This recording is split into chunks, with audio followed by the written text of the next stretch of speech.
You are listening to Quality Time, a podcast designed to support Nebraskan providers through their journey with Step Up to Quality. I am your host, Colleen Schmidt. Get ready to listen as we prepare to elevate each other as we step up to quality. Welcome back, listeners. We're happy to have you join us again. Today is a topic that I'm really excited to kind of dig into. We're going to talk about supporting an early love of literacy. On the podcast today, we have Laura Cady and Olivia Alberts from the Nebraska Department of Education. So before we jump in, ladies, can you share a little bit about what you do now? And maybe even some of your background on past roles that you've been a part of and any other hats you've kind of worn. So let's start with Olivia. Olivia, can you introduce yourself to our listeners? Yes. Hi, everyone. Thanks for having me on today. I'm really excited to be here. My name is Olivia Alberts, and I am a reading specialist with the Nebraska Department of Education. And I came into this role about 7 months ago, so I still really consider myself a true educator, and I haven't had my toes out of it for very long. So this is kind of a new role, especially with a podcast for me, but I'm very excited today. My love is really just getting to work with educators and families, and moving to the department allowed me to have more of that widespread realm. But previous to this role, I was in the classroom as primarily a second grade teacher. And then I kind of did a little bit of kindergarten. And then I was also a reading interventionist. So I started out in York, Nebraska, go Dukes, and was also with Lincoln Public Schools as a reading interventionist. So I really have bonded with all of my families, and I've wanted to carry that into my role that I'm currently in, is just getting families and everybody involved in their child's education. Cool. Olivia, are you from York? Did you grow up in York? No, I actually didn't. It was kind of just a jump and head out there and see what it's about. But I'm originally from Philly, Nebraska, so it's kind of just a little blip. So a Class B school for me was a huge adventure. I bet that was a little bit different. And then you went on to work with Lincoln Public Schools. Yes. Kindergarten, second grade, reading specialist. Yes. So then I did the K-5 realm with the reading specialist, but it was kind of just all perfect timed. I had just recently graduated with my reading specialist master's degree. So it all just really kind of just fell into place at the right time. Yeah, doesn't it always kind of happen that way? Like every little step on our adventures as early childhood educators and providers, just when I look back and think on kind of how I got to where I am now, I'm like, boy, all those pieces just go together to get me right here. So exactly. Cool. I can't wait to pick your brain as a reading specialist on kind of how we support the love of literacy. Thanks for sharing. Laura, Miss Cady, talk to us about what you do and where you've been. Perfect. Okay. Well, very excited to be here as well. My name is Laura Cady, and I am the Early Literacy Specialist at Nebraska Children and Families Foundation in partnership with NDE. I joined in July of 2022, so I'm about a year and a half in. Still consider myself new as well. This is a new world for me. Previous to this role, I was a first and third grade teacher for over 10 years. And so in Omaha, I actually started as a para at Liberty Elementary. This would have been in 2009. But essentially, I've been working with kiddos my whole life. I became an aunt at age 8. I'm the youngest of 5, so lots of kids. And I really believe that's the reason I work in education. I've just been surrounded by cute kids my whole life. And I've, just really intrigued and curious about the learning process. So that led me to be, first I was a para, and then I had this wonderful teacher. I don't know if I can give a shout out to Tony Choquette. She was my first grade teacher who I learned so much about, especially reading. She was a master, an expert at teaching kids how to read. And so I decided to go back to Creighton. I got my master's in elementary education. But before that, I also had been living abroad. And so I'm really interested in Spanish and education. Those are my two areas of expertise, I suppose. So I worked at Liberty for a long time, for over, I think, 4 or 5 years in the dual language program. And then I decided to move to Bogota, Colombia, and to try out international teaching. And I ended up loving it, and I stayed for 4 years. So I have been out of the classroom for just about 2 years, I guess now. But yeah, in my new role, it's really exciting because I'm working more with the birth to 5 age range, and it's new for me, and I'm a lifelong learner as well. I find it really fascinating. I also have a 3-year-old nephew who's kind of my little I get to observe him and use some of his, I record him for my professional development videos all the time because he's just constantly doing things. I'm like, yes, that's what it is.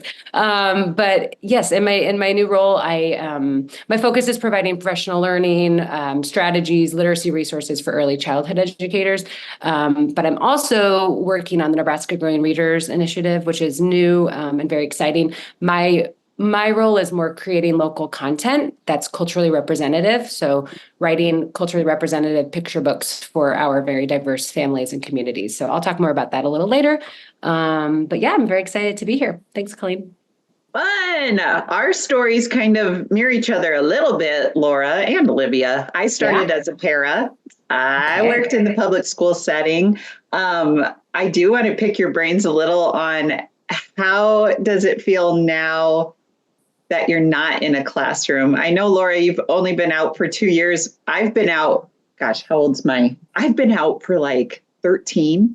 And wow. I know I still miss so much of being in the elementary building as like a staple classroom teacher.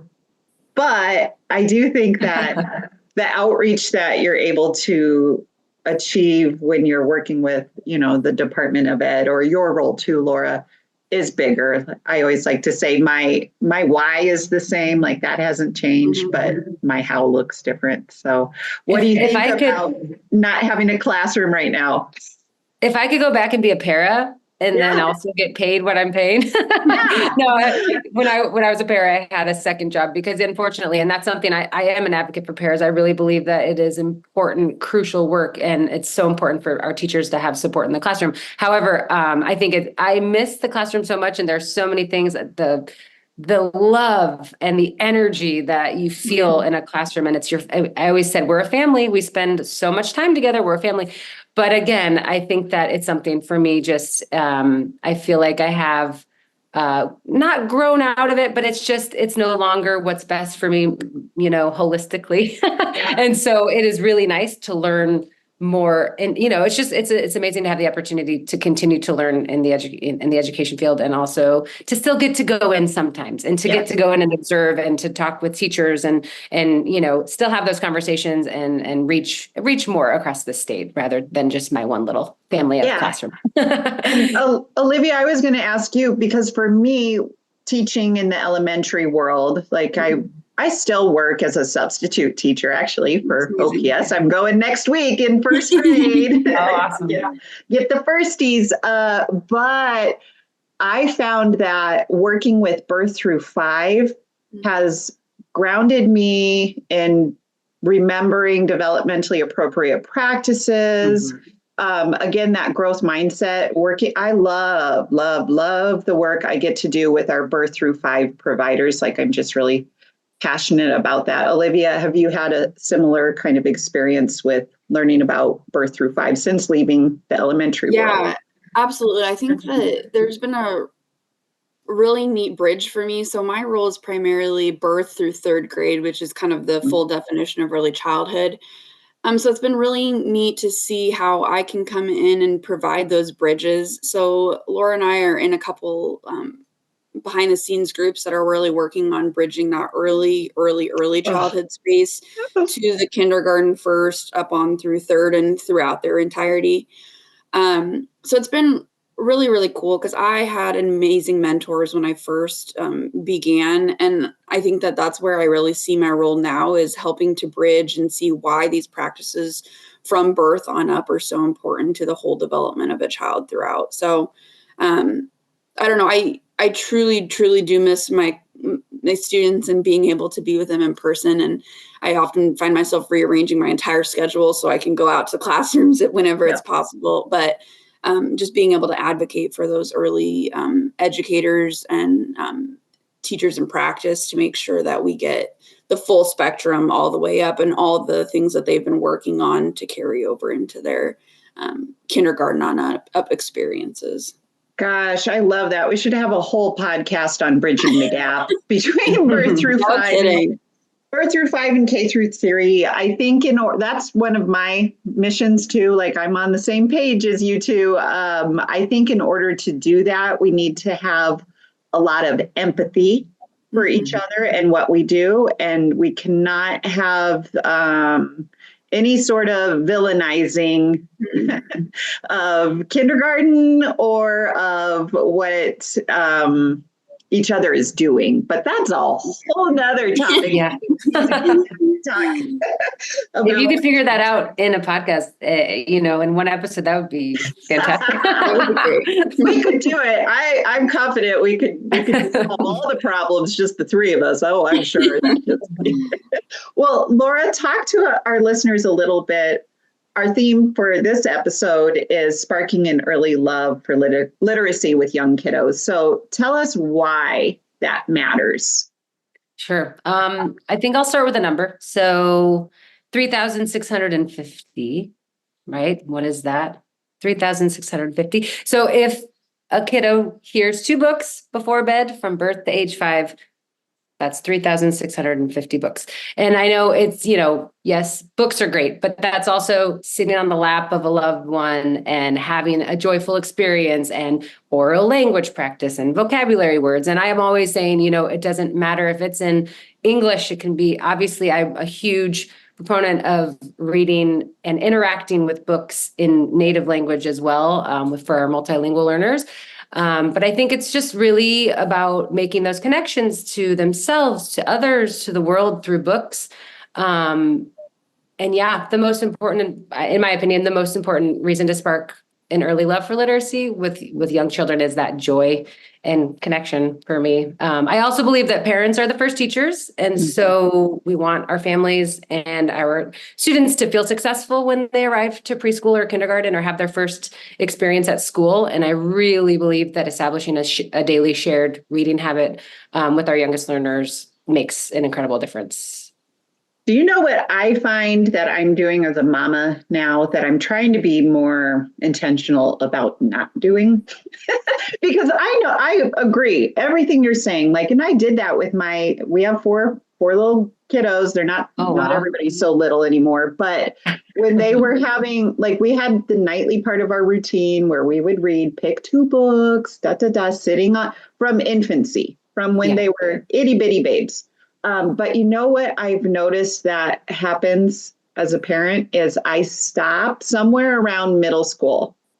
I stop reading to them and I just assume that they're reading at night. I'm like, what are you reading? What's your book? And maybe they are, maybe they aren't. So I'm trying to get back into still reading aloud to even middle school kids. I know this episode is more for birth through 5, but I do feel like as a mama, I notice that in my own little story. Sure.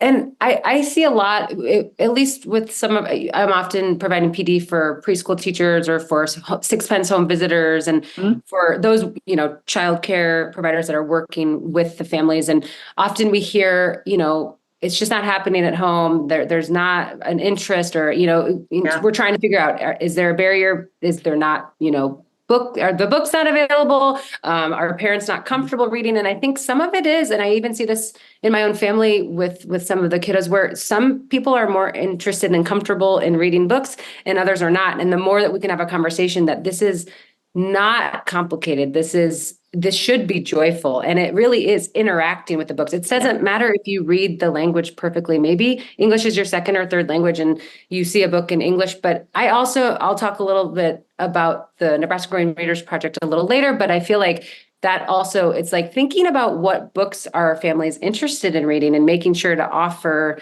a variety of books. So that's kind of a tangent I could go down a whole rabbit hole with that. But I just think it's not complicated. It's really just providing the opportunity to exposing our kiddos to books and having those routines, because we know that young children thrive with routines. And so it shouldn't be work. It should really be a joyful experience. And the more we can talk about that, the more we can make it less intimidating or less challenging, the better. It's so funny too, because I agree like completely with you. Like it needs to be enjoyable for everybody. But as a mom, there's sometimes, especially when they were little, when they would choose the old favorites, and they choose the same book over and over and over and over.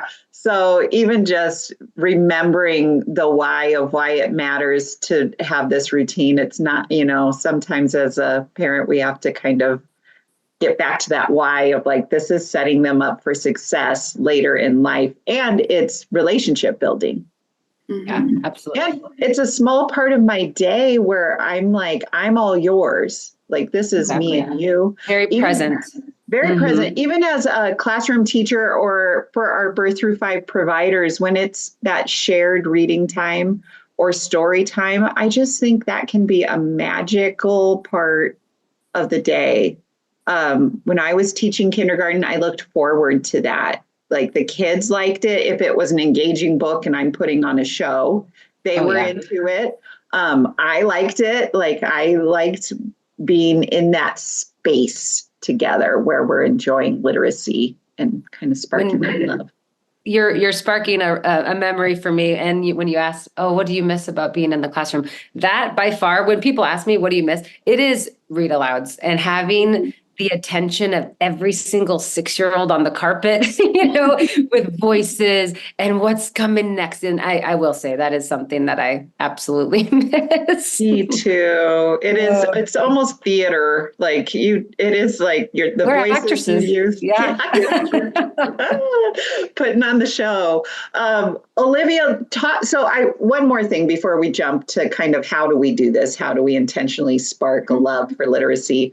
Laura, your stat about 3,650 books.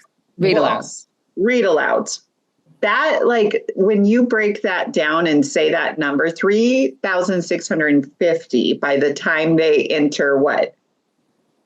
Kindergarten. It's the first 5 years. So birth to 5, it depends on, That blows my mind. Like that, I love that stat. I've also, I don't know if you've seen the little cliche kind of meme that floats around on social media where it says, your lap is better than an app. I know. And in this world, like tech is not going away. It will be a part of our lives and our children's lives forever. But there is just something so magical about not using tech to read alouds. And you have to ask kiddos too. Like my 3-year-old nephew Ishmael has a whole personality and he has a mission. He's usually playing 3 things at once. But I was actually over there on Friday and I said, Ish, can I read you a couple books before I go home? And he heard me, but he was like playing a game. And then next thing I know, I said, okay, well, I'm about to leave. I would love to read you a book. And next thing I know, he comes over and he brings a book. And then when that book was done, he said, can we read another book? And then there were 3. He wanted to read 3, but it does take a little bit of, I could see how a parent might say, you know what, let's just not worry about it tonight. I know.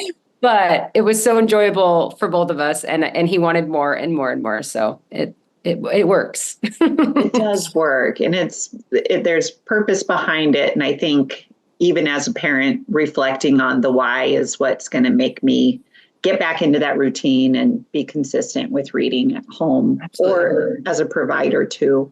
I think too, it's like, I remember coming home from college and my youngest sister is 12 years younger than me. So when I left for college, she was in kindergarten my mom loved books and still does. Like in our living room, it's just walls and walls of books. But I heard her reading to my sister before bed, and all of a sudden I realized I was just gravitating towards there. So there was the 3 of us just sitting on the couch together at kindergarten and college, me and my mom. And, I am sure she remembers that, but like I just reflect back on that and thinking how much that all the time that she spent with me, and even as an adult, I was still gravitating towards that, and it was really just kind of special. And now I'm thinking about it, I'm like, I want my mom to read me a picture book That's again. really cute, Olivia. That's really cute. It is cute. That's kind of my point too, of like at some point we stop reading to our kids. Yes. And we let them go on their end, which is good. Like I want them to read alone, but I like your story, Olivia, of even being, a college freshman and still wanting mom to read. Yes, never too old for a picture book.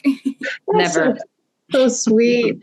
Olivia, talk to us a little bit about some strategies. Like what tips do you have for our providers or for any parents listening on sparking a love for literacy? Well, I think Laura really kind of started it off with, like, your love for reading doesn't have to be anything elaborate. There is no wrong way to read to your child. Just pulling them into your lap, reading with them. My mom is also a teacher, and she's still sharing her stories with me because I miss those funny stories. But kind of like we talked about, it's really just almost a movie when you get into the book so much for your students or for your children. It really just kind of draws them in and just creates that. So there is no way to read a story wrong as long as you are just very present and very interested in what you're reading. Go ahead.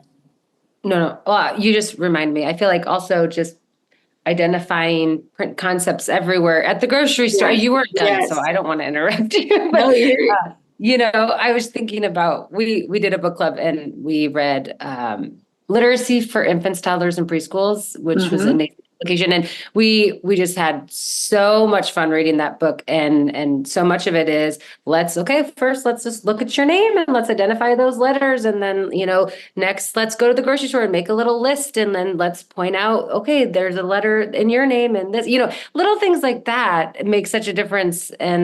And also, that's a great book recommendation for anyone who is interested in learning more about this topic. I learned so much from that book. So I'm sorry, Olivia, if I interrupted you, but you got me excited. So yeah, really just pointing out kind of, again, like Laura Julia said, just using the things that are naturally around you. As early childcare providers, we have it ingrained in us to provide books throughout our centers and our play areas that really just relate to the things that we have. And I know that, like, just providing examples of books to check out for parents, that was kind of another thing that I was really important. And in all communities, there's a library nearby, but just getting that free library card to enroll in the summer programs, or just being able to check out plenty of books whenever. I know even some libraries are doing away with their checkout limits, so you don't have to have any fees or anything. You bring them back when you're done loving them. But just getting the books into the hands of children. But I think also just for parents, just keeping books in the car, keeping them tucked into the couch, anywhere that you are with your children playing, just asking those level questions to make sure that the children are as invested as you are within your text. So just making sure to ask fun questions or building off of it, or even reflecting on the stories later saying, oh, do you remember when we talked about, I don't know, that word we heard in that book, and apply it to a real life situation. So just really bringing it. I know Laura also does a really good job of including, making sure that students are seeing themselves in the books that you are checking out or reading or including in your classrooms, so that they feel a personal connection to it. So it's not just something we're going through, just making sure that they're really seeing themselves. Laura, I'm wondering if in the NAEYC book that you referred to, is that the one where it talks about selecting books that are mirrors, books that are windows? I'm going to talk about that really soon. Yeah, exactly. Yes, it's Dr. Udine Sims Bishop talks about the importance of providing a diverse library of books for our classrooms, but also for our families as well, and making sure that they represent mirrors for our diverse population, but also windows and sliding doors. And that really is connected with the Nebraska Growing Readers Project. I'm not sure if you're familiar with that, Colleen, or if that would be No, something. I want you to talk about that. You keep telling us you're going to wait to talk. It's like, what? You're on the edge of your seat. I like there to be momentum before.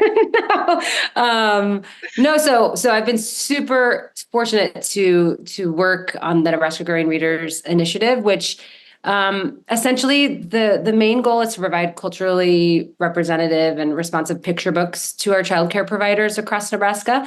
And so far we have about, I believe, just under 500 sites as of last Tuesday. And we're serving around 17,000 children across the state.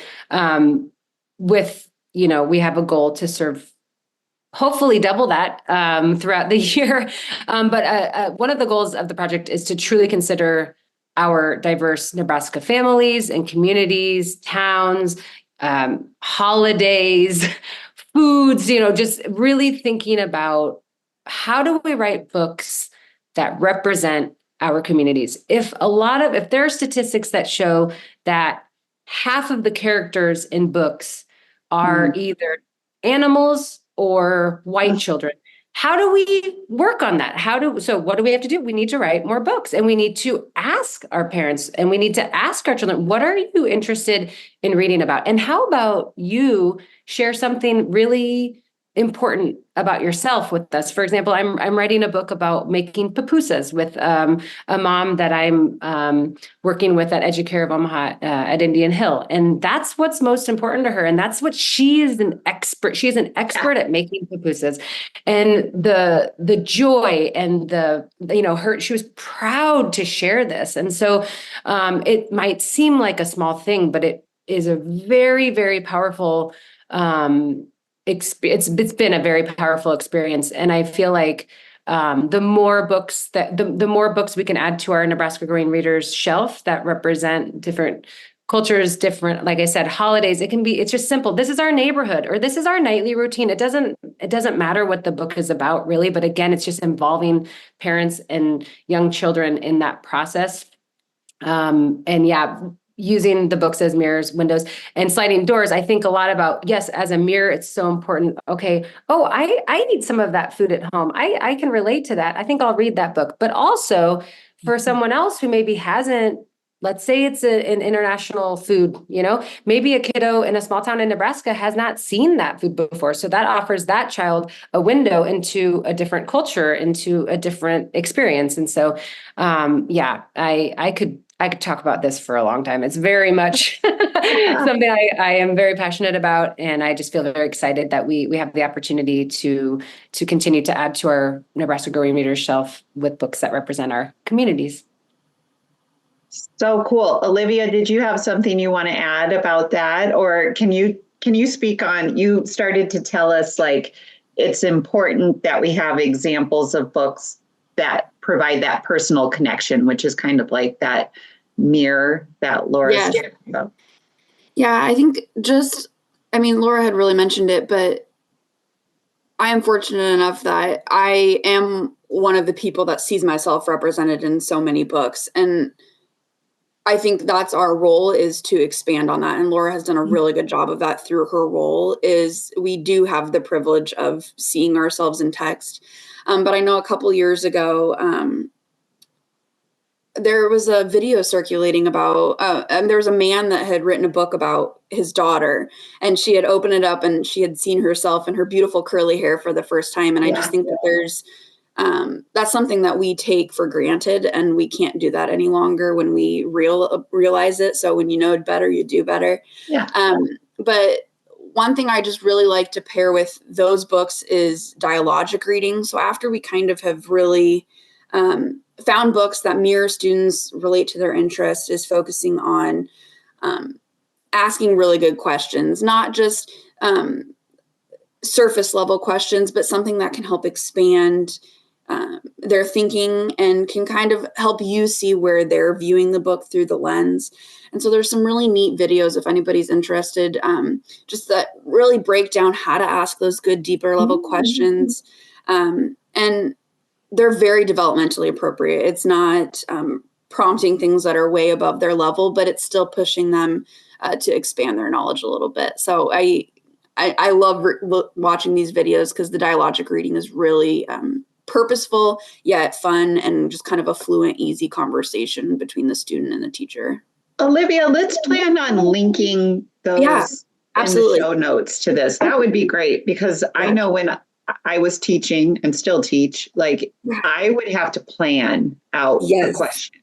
Like it was hard for me sometimes to just pull that out of my back pocket and be like, I have this really, like it would be an intentional plan on a sticky note even. Exactly. Oh yeah, I was just going to say, did you have sticky notes? Because yeah, I'm sure you had sticky notes. Oh yeah, I would have to do that because I'm tired and I'm juggling a lot of different, so if we can have. Frees up a little bit of your cognitive load. Yeah, let's work smarter.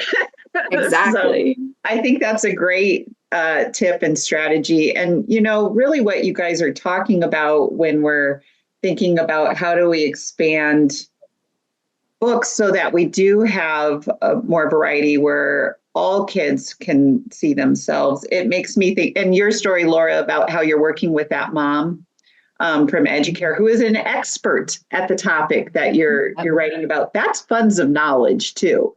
That's like using what families have and the gifts and strengths they have and making that connection. And in your case, it's through books and literacy. I think that's so cool. And you mentioned earlier about empathy. So I've spent a lot of my adult life living in different countries, and it has changed me in many, many ways. And empathy is the word that I would say it makes you, well, I think that in this work, I've become very empathetic to understanding why are there issues with literacy? Why are, for example, why are families not reading? Okay, it's not because they don't care about their kiddos. It's not because they don't want to. And so, okay, so perhaps there is something to the books that they're being offered, or and this is just a really great opportunity to think about that and be really strategic and also thoughtful and just open to those conversations. And it does require conversations. It does require empathy. An open mind is super important. But I just think this project is absolutely exciting and amazing. And I want to link the digital library, because we have a digital library. It's housed on the Unite for Literacy website. And that's another amazing resource that I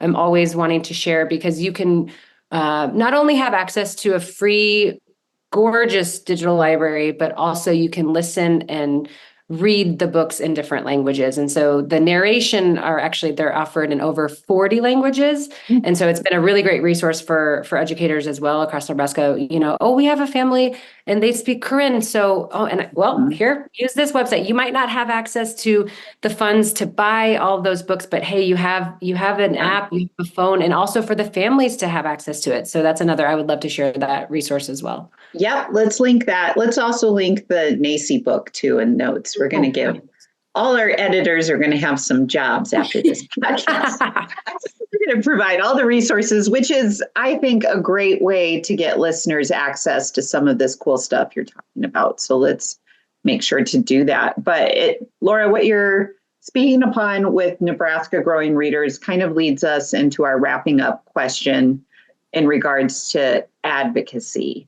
That's the theme for season 3. We're asking every guest how they see themselves as advocates for early childhood education and what that means to you. So let's start with Laura, and then we'll have Olivia wrap us up. So go ahead, Laura. How are you? I feel like I perhaps got ahead of myself. I might have already answered this question, but I guess to summarize, it's all about relationships for me. Learning Spanish has really opened a lot of doors to working with families from all over. And so relationships with families, relationships with students, with educators, just really encouraging and supporting our early childhood educators to prioritize a love of reading, and thinking about what books we're offering, thinking about how to include more, but really just, it's simple, a love of reading from birth. That's my message. Yeah. And I feel like with advocacy, the Nebraska Growing Readers Project is 100% in line with advocating for especially for our diverse families in Nebraska and our multilingual learners, and how can we better support them? Because that is, in my experience, I feel like we can do better. And so there are a lot of great resources, and there's no better time to start than now. So, but yeah, I feel like I already answered this question. I think this whole episode is also about advocacy. So I have a tendency to do that. So I'm so glad you guys are on and said yes, because this is a goodie. And love of reading from birth. It doesn't have to be anything fancy. It really just is relationship building, routine, access to quality books so that all families have access to books. Yeah. Great. Olivia, what about you? How are you an advocate, or how do you see yourself as an advocate? It's been really neat just in this role again, is seeing everything so wide span and really being able to target kind of the different communities in the education world. I really see first and foremost is helping administrators to understand the early childhood process. That's something that we've really found is I don't know if a gap is the right word, but almost viewing, and not just as administrators in their own space, but people often see early childhood as something separate as the full education system, and that is far, far, far off. Because truthfully, we have to bring those early childhood educators to the table, because I think of all of the data and relationships and family communications that have already been built. And so we need to carry that up on through all of the age ranges. So that's just really crucial. And truthfully, that is the first time a lot of families are engaging with an education system. So we want to make sure that all of the work that's been done previously is really just carrying on through. I feel like another big role of mine is sharing resources with educators and how to get families involved, because Laura had talked about it. It's not that families don't want to. They may be carrying previous traumas from their school experience, and the education space can be a little stressful if you're not used to that world. So really just kind of bridging that, and also just making sure that the early childhood space is included in any pieces of legislation that are brought through, because I think that, again, I can't say it enough, and Laura and I say this all the time until our face is blue, but early childhood is the first stages of a child's education. So absolutely. For all listeners who are listening to this podcast, especially if you work in birth through 5, you are their very first taste of the education world, and the family's very first taste too. Absolutely. Beautifully said. Yeah. Great. Well, I so appreciate both of you. I might be bugging you again and say, come back. Let's talk about bridging the gap. I would love to. Yeah, we might need to do it. But I so appreciate you. So thank you, Laura, and thank you, Olivia, for joining us today. And thank you. Thank you, everyone, for spending quality time with us. Please join again as we chat about future topics to support our Nebraskan providers on their journeys with Step Up to Quality. Until next time, bye-bye.